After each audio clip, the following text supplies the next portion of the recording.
বাংলাদেশে গার্মেন্টসগুলো নাকি হারিয়ে যাবে। তো কিছু কিছু গার্মেন্টস দেখেই অনেক অবাক লাগে। আজকে আমাদের একটি গার্মেন্টসের মানে আমি যেখানে জব করি তার আরেকটি শাখায় আসছি। দেখেন শুধু এর বিশালতাটা, মানে এর যে সাইজ, মনে হয় কয়েক লক্ষ লোক এখানে চাকরি করতে পারবে।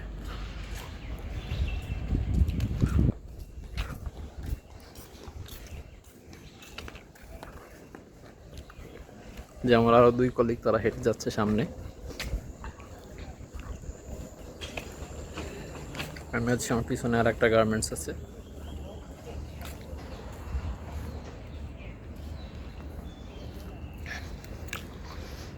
এগুলো শুধুমাত্র সামনের গেট, পিছনের গেট পিছনে আরও বড় আছে। আমি আপনাদের দেখাচ্ছি ঘুরে ঘুরে সব। এই যে দেখুন, আজকে এখানে আসছি আমরা বার্ষিক ইনক্রিমেন্টের পরীক্ষা দেওয়ার জন্য। এখানে ওয়ার্কারের সব সাইকেল মোটরসাইকেল রাখা। আমাদের বড় ভাই